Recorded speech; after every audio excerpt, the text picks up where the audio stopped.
Hi guys, welcome back to my channel. Hopefully आपकी पढ़ाई बहुत अच्छी चल रही है और आप अपना 100% दे रहे हैं अपने सीजीएल एग्जामिनेशंस के लिए। ठीक है, तो प्लीज़ लगे रहिए।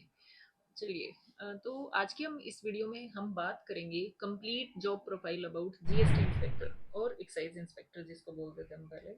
तो उसके बारे में हम बात करेंगे। सबसे पहले हम सिलेक्शन प्रोसीजर की बात करेंगे, उसके बाद हम जॉब प्रोफाइल की बात करेंगे, उसके बाद हम उसके प्रमोशंस की बात करेंगे और उसके बाद हम उसके सैलरीज और पर्क्स की बात करेंगे और later on will talk about the transfers. ठीक है, जब सब चीज़ों के बारे में हम बात कर लेंगे कंक्लूसिवली, तो हम बात करेंगे कि क्या प्रोज और कॉन्स एसोसिएटेड हैं इस जॉब के साथ, तो जिसके बेस पे आप अपना डिसीजन मेक कर सको। चलिए, तो सबसे इम्पोर्टेंट चीज़ इस वीडियो की ये है कि ये वीडियो एटलीस्ट जॉब प्रोफाइल वाले पार्ट तक आपको पूरी अच्छे से देखनी है। आप इसको स्किप मत कीजिएगा ताकि आपको थोड़ा आइडिया हो जाए। मैंने बहुत सिंपल शब्दों में समझाने की कोशिश करी है, बट ये इतना कॉम्प्लेक्स है एक्साइज और जीएसटी वाला पार्ट कि हाँ, इतना इजी नहीं है कि हम इसको 10 मिनट या 15 मिनट की वीडियो में बाइंड अप कर सकें। तो एटलीस्ट आप जॉब प्रोफाइल वाला पार्ट पूरा देखिए ताकि आपको थोड़ा समझ आ जाए कि क्या है इसमें चीज़ें। ठीक है, चलिए, तो सबसे पहले हम सिलेक्शन प्रोसीजर के बारे में बात करते हैं। सिलेक्शन प्रोसीजर क्या है? सिलेक्शन प्रोसीजर के लिए इसमें क्या होता है, आपको एक SSC CGL that is staff selection commission combined graduate level examination, एक एग्जाम होता है जो आपको देना पड़ता है, जिसमें फर्दर दो एग्जाम होते हैं, एक प्री होता है एक मेंस होता है। प्री दैट इज टीयर 1 जिसको जो क्या होता है क्वालिफाइंग होता है नेचर में, और मेंस दैट इज टीयर 2 जिसके बेसिस पे आपका फाइनल सिलेक्शन होता है। बस दो ही एग्जाम होते हैं। तो प्री में क्या होते हैं, चार सब्जेक्ट होते हैं इसमें, reasoning, GK, maths and English. ठीक है, तो उन सबके 25-25 क्वेश्चंस आते हैं। आपको 1 घंटे के ड्यूरेशन में आपको वो टोटल सोल्व करना होता है और उसके बाद फाइनली आपका रिजल्ट डिक्लेयर होता है। अगर आप क्वालिफाई कर जाते हो तो आप टीयर 2 के लिए एलिजिबल हो जाते हो। तो जब आप टीयर 2 में अपियर होते हो तो उसके बाद फर्दर इसमें जो एग्जाम में 3 सेक्शंस बने होते हैं, सेक्शन 1, 2 एंड 3, तीनों की सेक्शनल कट ऑफ क्वालिफाई करना मैंडेटरी है और ओवरऑल कट ऑफ क्वालिफाई करना भी मैंडेटरी है। सेक्शन 1 में क्या होता है, रीजनिंग और मैथ्स होता है। सेक्शन 2 में जीके और इंग्लिश होता है और सेक्शन 3 में कंप्यूटर नॉलेज होती है। Again computer knowledge qualifying in nature जरूर है, लेकिन उसके मार्क्स आपके फाइनल जो मार्क्स होते हैं, टोटल मार्क्स, उसमें काउंट नहीं होते हैं। जब आपका टीयर 2 यानी कि मेंस हो जाता है, उसके 2 से 3 घंटे बाद आपका एक टाइपिंग टेस्ट होता है, जिसमें वो क्या करते हैं, 2000 की डिप्रेशन पर 15 मिनट का एक कुछ पैराग्राफ होता है जो आपको देते हैं। तो वो एक नॉमिनल स्पीड है, ऐसा नहीं है कि आप उसको अचीव नहीं कर सकते। अप्रोक्सीमेटली 27-28 वर्ड्स पर मिनट, तो ठीक है। ठीक है, वंस दैट इज डन, तो जब सारे टीयर 2 खत्म हो जाते हैं, 4 से 5 दिन के बाद आंसर की रिलीज होती है, जिसके बेसिस पे आप अपनी पोजीशनिंग पता कर सकते हो। तो उसके बाद क्या होता है, एक प्रेफरेंस फॉर्म आता है जो जिसमें आपको अपनी मोस्ट प्रेफरेंस डालनी होती है कि सबसे बेस्ट या जो आपकी मोस्ट इंटरेस्टिंग जॉब आपके लिए, वो आप सबसे पहले डालते हो और सिमिलरली सारी जॉब का एक प्रेफरेंस वाइज नंबर देते हो। उसके बाद फाइनल रिजल्ट डिक्लेयर होता है, जिसमें क्या होता है, आपको एक पोस्ट अलॉट हो जाती है। उस पोस्ट अलॉटमेंट के बाद आपको क्या होता है, स्टेट प्रेफरेंस फॉर्म आता है कि उस पर्टिकुलर पोस्ट के लिए आप कौन सा स्टेट ऑप्ट करना चाहते हो। तो वैकेंसी जिस स्टेट में जितनी है उस हिसाब से आप अपनी स्टेट प्रेफरेंस भर देते हो और फाइनली एक स्टेट अलॉट हो जाता है आपको। और जब स्टेट अलॉट हो जाता है, उसके बाद वो जो पर्टिकुलर स्टेट आपको अलॉट हुआ है, वहाँ के लोग आपको बुलाते हैं, डॉक्यूमेंटेशन वेरिफिकेशन होती है और सब्जेक्ट टू डॉक्यूमेंट वेरिफिकेशन उसके बाद आपको ज्वाइनिंग मिलती है। ठीक है, तो ये है पूरा प्रोसीजर आपके सिलेक्शन का। अगर इससे ज़्यादा आपको कुछ जानना है तो अपनी एक वीडियो का डिस्क्रिप्शन बॉक्स में मैं लिंक डाल दूंगी, और उसके अलावा आप ssc.gov.in इसकी ऑफिशियल वेबसाइट है, जहाँ पे जाके आपको जो भी इन्फॉर्मेशन चाहिए आप ले सकते हो। इसका लेटेस्ट जो नोटिफिकेशन है सीजीएल का 2024 का, वो भी आउट हो गया, तो नोटिफिकेशन में जाके आप उस नोटिफिकेशन को भी पढ़ सकते हो। ठीक है, चलिए, अब हम बात करते हैं जॉब प्रोफाइल के बारे में, जीएसटी इंस्पेक्टर या एक्साइज इंस्पेक्टर। तो क्या होता था पहले, क्या होता था, फॉर एग्जांपल जैसे अब बात समझिए, ये एक इनडायरेक्ट टैक्स है। इनडायरेक्ट टैक्स का मतलब होता है कि जो बंदा पे कर रहा है आपको ये टैक्स, उसको पता ही नहीं है कि वो आपको ये टैक्स पे कर रहा है आपके बिहाफ पे। ठीक है, तो इनडायरेक्ट होता है। डायरेक्ट कलेक्शन वो होती है जैसे इनकम टैक्स, जैसे मेरी कोई इनकम है, अगर उस पर कोई टैक्स बनता है, अगर वो मैं टैक्स गवर्नमेंट को क्रेडिट कर रही हूँ, तो वो है डायरेक्ट टैक्स। लेकिन मैं फ्रिज खरीद रही हूँ, उस पर मैं जो जीएसटी पे कर रही हूँ, वो क्या है, इनडायरेक्ट टैक्स। मैंने डायरेक्टली गवर्नमेंट को नहीं पे किया, मैंने अपने सेलर को पे किया, सेलर इन टर्न गवर्नमेंट को डिपॉजिट करता है। ठीक है, तो ये एक इनडायरेक्ट फॉर्म ऑफ टैक्स होती है, फर्स्ट ऑफ ऑल। दूसरी चीज, पहले क्या होता था और अब क्या होता है, इस चीज का थोड़ा सा डिफरेंस हम देख लेते हैं। तो पहले एक्साइज ड्यूटी होती थी, वैल्यू एडेड टैक्स होता था, है ना, और पचासों तरह के टैक्स होते थे, जिसकी लिस्ट भी मैं आपको दिखाऊंगी। ठीक है, तो उन सबको हटा के अब एक जीएसटी आया है। ठीक है। तो पहले क्या होता था कि मान लो कोई मैन्युफैक्चरर है, ठीक है। मैन्युफैक्चरर क्या करता था, देखिए आपकी स्क्रीन के ऊपर ये जो एक टेबल फॉर्मेट आ रही है, मैं इसको एक्सप्लेन करती हूँ कि मैन्युफैक्चरर क्या करता था। सबसे पहले रॉ मटेरियल को परचेज करता था। कहाँ से परचेज करता था? जो रॉ मटेरियल का सप्लायर है उससे, ठीक है। तो मैन्युफैक्चरर जब उस रॉ मटेरियल के सप्लायर से रॉ मटेरियल अपने उस पर्टिकुलर जिस भी प्रोडक्ट को बनाने के लिए वो मेहनत कर रहा है, उसके लिए जितना जो, मान लो फॉर एग्जांपल बिस्किट का एग्जांपल ले लेती हूँ। तो बिस्किट के लिए क्या चाहिए आपको? आटा चाहिए, शुगर चाहिए। तो ये सब चीज़ें वो क्या करेगा, रॉ मटेरियल सप्लायर से ले लेगा। तो रॉ मटेरियल सप्लायर क्या करेगा, जितने का उसका वो सामान है वो, प्लस उसमें अपना प्रॉफिट, और प्लस उसमें जितना भी वेट लगता था उस टाइम, वैल्यू एडेड टैक्स, तो वो क्या करता था, यानी कि एडिशन ऑफ वैल्यू होती थी, तो वो उसको वेट को ऐड करके अपना फाइनल इनवॉइस बना के मैन्युफैक्चरर को देता था। फिर मैन्युफैक्चरर जब अपना फिनिश्ड गुड यानी कि बिस्किट बना लेता था, तो वेयर हाउसिंग और होलसेलर को भेजता था। वेयर हाउसिंग वाला क्या करेगा, उसमें पैक करेगा उसको, उसको लेबल भी करेगा, उसके बाद आगे मार्केट में जाने के लिए बेचेगा। तो जब होलसेलर वेयर हाउसिंग वाले को देता था, तो उसमें दो चीजें ऐड करता था, वैल्यू एडेड टैक्स वेट और एक्साइज ड्यूटी, ठीक है। उसके बाद उन दोनों को ऐड करके वो अपनी फाइनल इनवॉइस वैल्यू डिसाइड करता था। फिर बाद में होलसेलर वाले के पास चले गया, वेयर हाउसिंग वाले के पास चले गया, तो वो क्या करेगा, जब वो रिटेलर को बेचेगा तो वो भी उसमें अपना वेट ऐड करेगा, और उसके बाद फाइनल इनवॉइस अमाउंट, और रिटेलर कंज्यूमर को बेचेगा तो वो भी उसमें वेट ऐड कर देगा अपना फाइनल इनवॉइस अमाउंट रेज करने से पहले। तो आप देखिए कि कितनी सारी जगह टैक्सेस का एडिशन और कलेक्शन हो रहा था, ठीक है। तो ये एक लंबी चेन थी जिसकी वजह से गवर्नमेंट क्या कर पा ढंग से ट्रैक नहीं कर पा रही थी कि कंप्लायंस कहाँ हो रही है और नॉन कंप्लायंसेस कहाँ हो रही हैं, ठीक है। क्योंकि एक बहुत लंबी चेन है और किसी भी लंबी चेन को ढंग से सुपरवाइज करना पॉसिबल नहीं था। इसलिए इन सब चीज़ों से ओवरकम करने के लिए गवर्नमेंट ने क्या किया, जीएसटी को इंट्रोड्यूस करा 2017 में, ठीक है। अब जीएसटी क्या है, गुड्स एंड सर्विसेज टैक्स। वो एक इकलौता यूनिफॉर्म टैक्स है जो कि एंटायर इंडिया पे एक इकलौती टैक्सेशन स्कीम के अंडर आता है, यानी कि वन नेशन वन टैक्स, ठीक है। इस टैगलाइन के साथ इंट्रोड्यूस हुआ था। तो उसमें क्या होता है कि अगर एक ही तरह का टैक्स सारे के सारे इंडिया में लग रहा है, तो उस पर्टिकुलर चीज की value her part of India में सेम रहेगी, ठीक है। उससे क्या होगा, यूनिफॉर्म वैल्यूएशन आएगा, ठीक है। दूसरी चीज ये होगी कि गवर्नमेंट के लिए कंप्लायंस देखना इजी हो जाएगा। अगर उसमें गवर्नमेंट कुछ रिफॉर्म करना चाह रही है तो एंटायर इंडिया पे एक ही जगह अगर उन्होंने कुछ लॉ में चेंजेस कर दिए तो एप्लीकेबल हो जाएंगे, ठीक है। ट्रैक इजी हो जाएगा, टैक्स कंप्लायंसेस इंश्योर करना इजी हो जाएगा, कलेक्शन ज़्यादा बढ़ जाएंगे, तो डेवलपमेंट ज़्यादा होएगा। दैट वाज द गोल, ठीक है। अब उसमें क्या है, जीएसटी काम कैसे करता है ये मैं बताती हूँ। अभी जैसे फॉर एग्जांपल मैंने ये आपको एक टेबल दिखाई, ठीक है। इसमें मल्टीपल जगह टैक्सेस क्या हो रहे थे, कलेक्ट हो रहे थे। इसमें क्या होगा कि जो रॉ मटेरियल का सप्लायर है वो जब मैन्युफैक्चरर को माल सप्लाई करेगा तो उस टाइम वो टैक्स कलेक्ट नहीं करेगा, टैक्स के अलावा जितना इनवॉइस है सिर्फ उतना ही रेज करेगा, और tax collectible, tax to be paid amount में ऐड कर देगा अपने हिस्से के पैसे। सिमिलरली होलसेलर को जब वो मैन्युफैक्चरर देगा तो भी वो टैक्स टू बी पेड में ऐड कर देगा, और मैन्युफैक्चरर रिटेलर को देगा तो भी टू बी पेड में ऐड कर देगा, और रिटेलर कस्टमर को जब बेचेगा तब वो टैक्स कलेक्ट करेगा, और उन सब के बिहाफ पे उन सबको वो क्या करेगा, पर्टिकुलर टैक्स अपना रेमिट करेगा, ठीक है। और रिटर्न फाइल करके जीएसटी को जो भी उसने कलेक्ट किया है गवर्नमेंट अकाउंट में भेज देगा, ठीक है। तो उससे जिस जिसका वो टैक्स था उनको क्या मिल जाएगा, टैक्स क्रेडिट मिल जाएगा, ओके। तो अब इससे क्या हुआ, एक ही पॉइंट पे टैक्स कलेक्शन हो रहा है, वहीं से गवर्नमेंट के अकाउंट में जा रहा है, और जो टैक्स क्रेडिट वाली पार्टीज है उनको टैक्स क्रेडिट भी हो जाएगा, जिसको जितना रुपया पे करना था उतना का उतना।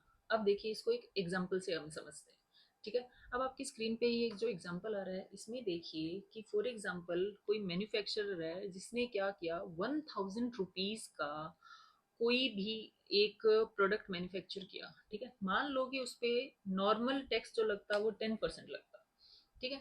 10% लगता तो 100 रुपये का टैक्स बन जाता, 1000 का आइटम है तो वो 1100 रुपये का इन्वॉइस करेगा।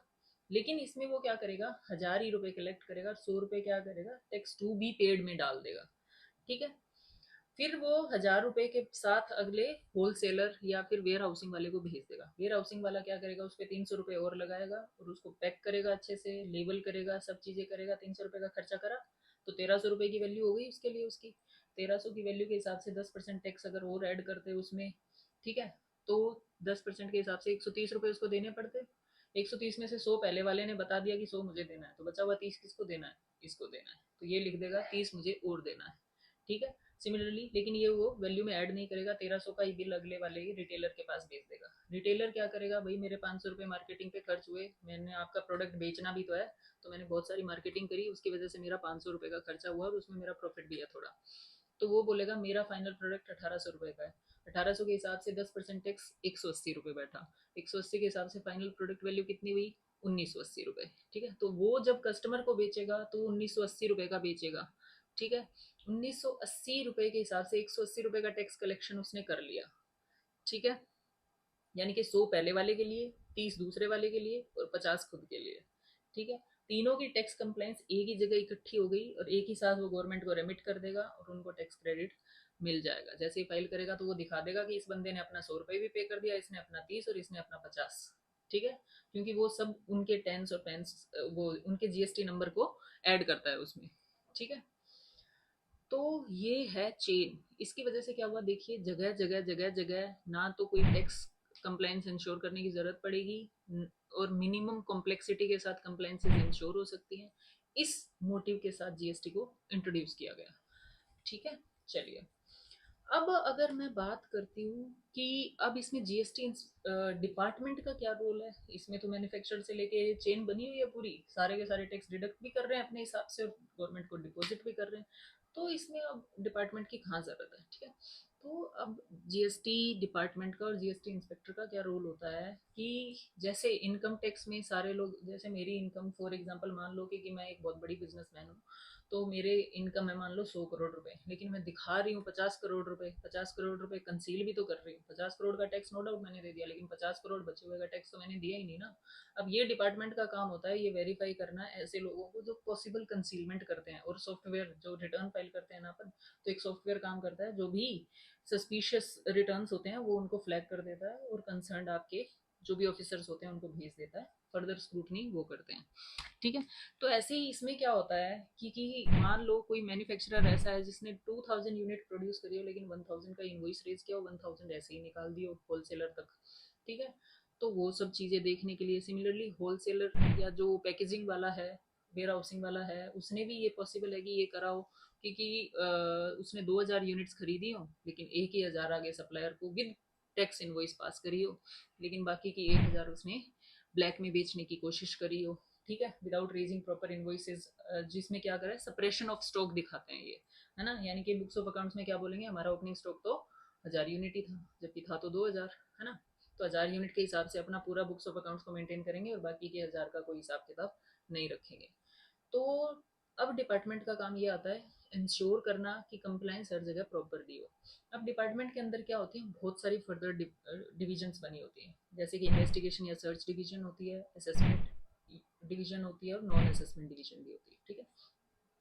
अब अगर मैं इन्वेस्टिगेशन या फिर सर्चेज और रेड्स करने वाली डिवीजन की अगर मैं बात करूं तो वो लोग क्या करते हैं कि इस बड़े बड़े जो मैन्युफैक्चरिंग जायंट्स होते हैं, ये वेयर हाउसिंग जायंट्स होते हैं, इनको क्या करते हैं, इनकी लिस्ट रेडी रखते हैं, ठीक है। उसके बाद क्या करते हैं, ये देखते हैं, मान लो कि फॉर एग्जांपल मैं मैन्युफैक्चर हूँ, मैंने एक साल तो बताया कि मैंने 100 करोड़ का माल बनाया, अगले साल मैं बोल रही हूँ मैंने तो इस साल 85 करोड़ का बनाया है।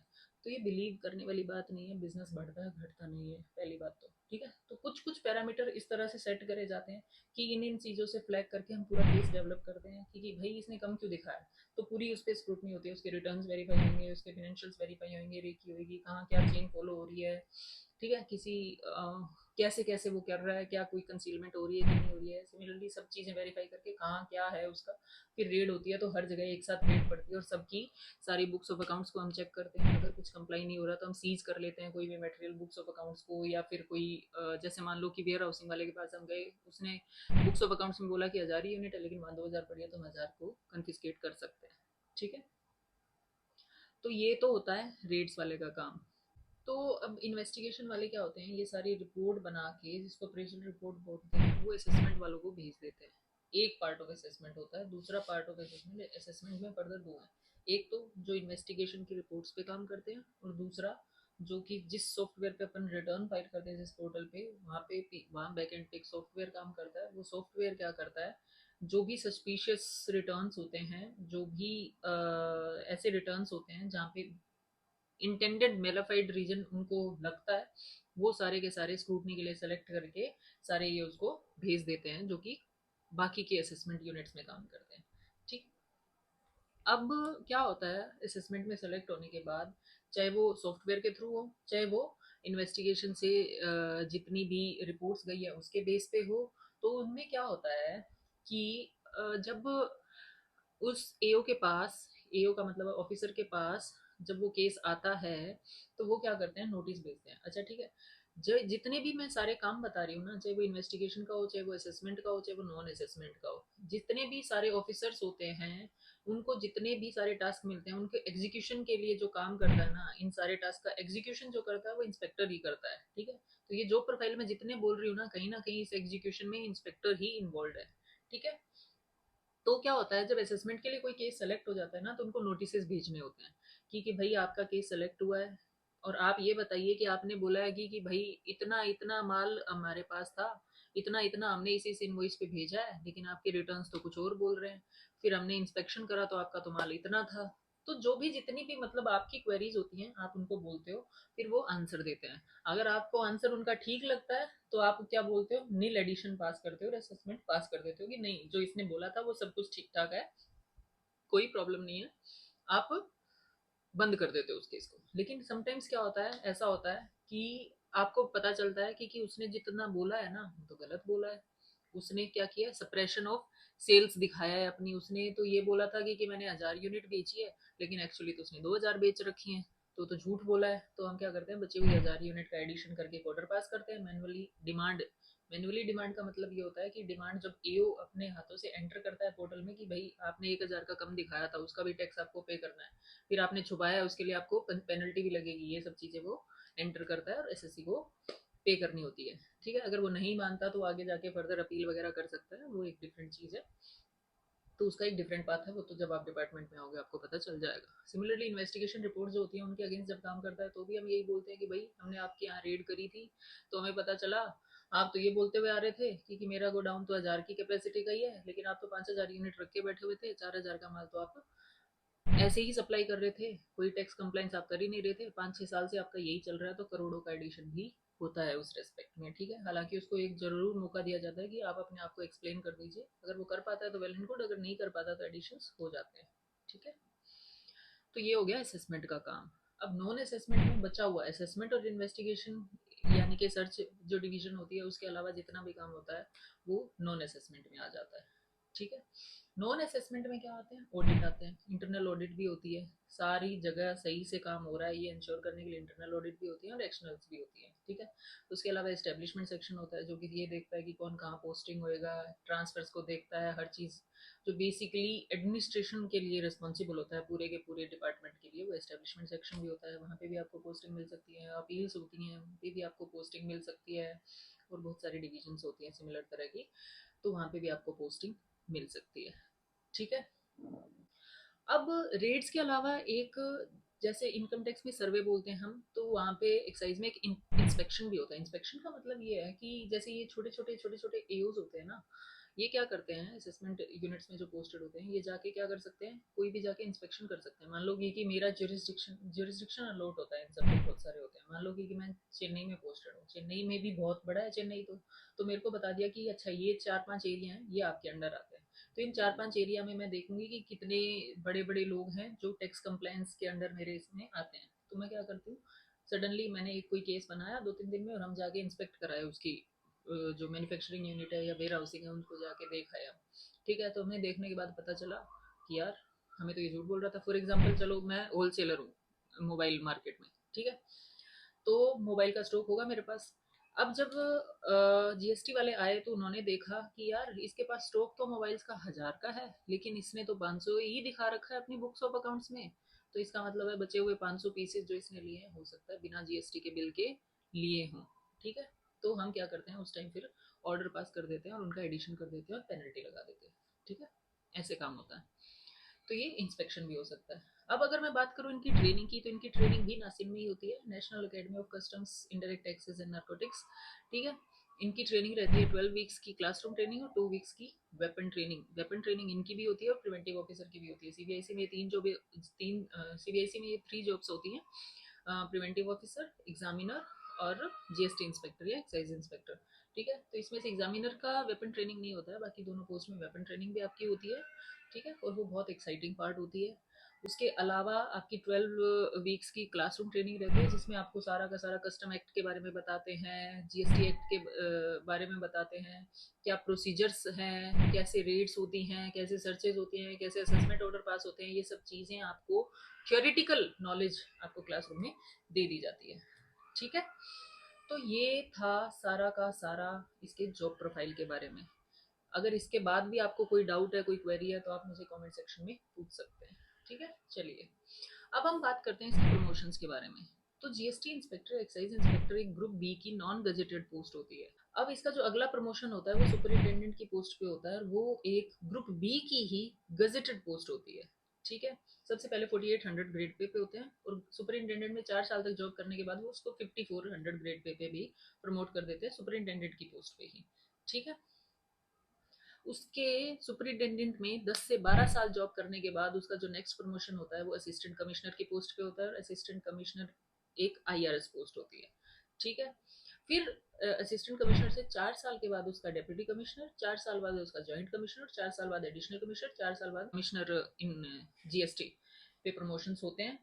लेकिन अब ये होता है कि जो भी इंस्पेक्टर से स्टार्ट करता है ना, वो मैक्सिमम लेवल एडिशनल तक ही पहुंच पाता है, लेकिन इन अ रेयर सिनेरियो हो सकता है वो कमिश्नर तक भी पहुंच जाए, वरना जेसी या एडिशनल तक ही वो लोग पहुंच पाते हैं, ठीक है। ये बात का भी आपको ध्यान रखना है। तो ये था इसके प्रमोशंस के बारे में। अगर अब मैं सैलरीज और पर्क्स के बारे में बात करूँ, तो ये क्या है, 4600 ग्रेड पे की पोस्ट है, इसका मतलब इसकी बेसिक सैलरी 44,900 रुपीज़ होती है। और इसका जो फिर इसमें आप अपना डीए ऐड कर दीजिए 50% पे, दैट इज 22,450 रुपीज़। फिर इसमें एचआरए 30% फिर एक्सिटी अगर ऐड मैं करूँ तो 13,470 रुपये। और ट्रांसपोर्ट अलाउंस अगर मैं 3600 रुपये का एक्सिटी के हिसाब से ऐड करूँ तो इसकी जो ग्रोस बनती है अप्रोक्सीमेटली 85,000 के अराउंड बनती है, और उसमें से सारे डिडक्शन हटा ढोके जो आपको इन हैंड सैलरी मिलती है एज ऑन डेट तो 75,000 के अराउंड मिलती है, ठीक है, जो कि हर 4600 ग्रेड पे की पोस्ट के लगभग लगभग बराबर सी ही होती है। उसके अलावा अगर मैं पर्क्स की बात करूं तो इनको भी जो एक्साइज डिपार्टमेंट के क्वार्टर्स होते हैं उनके लिए एलिजिबिलिटी रखते हैं, ठीक है। दूसरी चीज़ ये भी सीजीएचएस के बेनिफिट्स के लिए एलिजिबल होते हैं, CGHS central government health scheme, ठीक है। उसके अलावा क्या होता है कि ये भी चाइल्ड केयर अलाउंसेज जो होते हैं 27,000 पर मंथ पर ईयर पर चाइल्ड, और हॉस्टल अलाउंसेज 81,000 पर ईयर पर चाइल्ड के लिए एलिजिबल होते हैं। उसके अलावा एलटीसी और एचटीसी के लिए भी इनकी एलिजिबिलिटी होती है। एलटीसी क्या होती है, लीव ट्रेवल कंसेशन, और एचटीसी क्या होती है, home travel concession. Leave travel concession एक ब्लॉक पीरियड यानी कि 4 साल में एक बार मिलता है, और एचटीसी ज्वाइनिंग के 8 साल तक हर साल मिलती है, और उसके बाद 2 साल में एक बार मिलती है। एचटीसी क्या होता है, जैसे मुझे होम टाउन ट्रेवल करना है, जैसे चेन्नई से अगर मुझे दिल्ली जाना है तो मुझे जाने और आने का खर्चा साल में एक बार गवर्नमेंट देगी, ठीक है। और एलटीसी क्या होता है, 4 साल में एक बार अगर मुझे नॉर्थ ईस्ट में, अंडमान में, कश्मीर में घूम के आना है तो जाने और आने का खर्चा जो है वो सरकार देगी, ठीक है। तो ये सारे इसके पर्क्स होते हैं। उसके अलावा दिवाली बोनस भी कुछ 7,000 रुपये मिलता है, वो भी इसके पर्क्स में आप काउंट कर सकते हो। बाकी छोटे मोटे जो भी पर्क्स सेंट्रल गवर्नमेंट एम्प्लॉय के रहते हैं वो इनके भी रहते हैं, ठीक है। अब अगर मैं बात करूँ ट्रांसफर्स की, तो ट्रांसफर्स में क्या है कि एज ऑन डेट जो एक्साइज इंस्पेक्टर या जीएसटी इंस्पेक्टर है उनके ट्रांसफर्स बंद हैं, कोई भी ट्रांसफर्स वहाँ पे नहीं है। जो जोन आपको अलॉट हो गया, लेट्स एग्जांपल कि दिल्ली, मुंबई, चेन्नई, जो भी जोन आपको अलॉट हो गया उसी जोन में आपको रहना पड़ेगा, ठीक है। ऐसा नहीं है कि आप इन जोन से दूसरे जोन में या दूसरे स्टेट में आप ट्रांसफर ले सकते हो। हाँ, विद इन दैट जोन जितना भी एरिया कवर्ड है उसमें आप ट्रांसफर ले सकते हो। तो एज ऑन डेट ट्रांसफर बंद है, ठीक है। दूसरी चीज ये है कि हाँ, आप डेपुटेशन बेसिस पे ट्रांसफर ले सकते हो। पॉसिबल है कि 3-4 साल 5 साल के लिए टेम्परेरी अगर आपको ट्रांसफर लेना है तो आप किसी और डिपार्टमेंट में ले सकते हो, ठीक है। वो ऑप्शन हमेशा आपके पास खुला है। उसमें भी क्या होता है, लेकिन बहुत सारी डिपार्टमेंट की इंटरनल मजबूरी होती है, जैसे कि हो सकता है कि वो डेफिसिट जोन हो। फॉर एग्जांपल जैसे चेन्नई से अगर मैं डेपुटेशन अप्लाई करूँ तो मेरा इतना इजीली नहीं होगा, क्योंकि यहाँ पे ऑलरेडी स्ट्रेंथ कम है, तो वो जाने नहीं देंगे अपने बंदे को, ठीक है। तो इस तरह की बहुत सारी प्रॉब्लम्स भी डेपुटेशन में भी आती हैं। बट हाँ, डेपुटेशन के लिए आप एलिजिबल होते हो, उस पर जा सकते हो। लेकिन ट्रांसफर की अगर मैं बात करूँ तो ट्रांसफर आज की डेट में बंद है, ट्रांसफर वहाँ पॉसिबल नहीं है। जब आप असिस्टेंट कमिश्नर आईआरएस के पोस्ट पे जाओगे तो ही आपके ट्रांसफर हो पाएंगे, ठीक है। तब तक deputation is the only option आपके पास। चलिए, तो ये तो था सारा का सारा एक्साइज इंस्पेक्टर या जीएसटी इंस्पेक्टर के बारे में, ठीक है। होपफुली मैंने जितना भी जो बेसिक चीज़ थी उसके बारे में आपको बता दिया और आपको समझ आ गया हो। कोई भी क्वेरी हो तो आप कमेंट सेक्शन में मुझे बताइए, I will respond to that. अब अगर मैं बात करूँ प्रोज एंड कॉन्स की, तो सबसे पहले अगर मैं प्रोज की बात करूँ तो प्रोज में क्या है, ये यूनिफॉर्म पोस्ट है। दूसरी, being uniform post, social respect होती है, एक स्टेटस होता है, वो भी अच्छा है।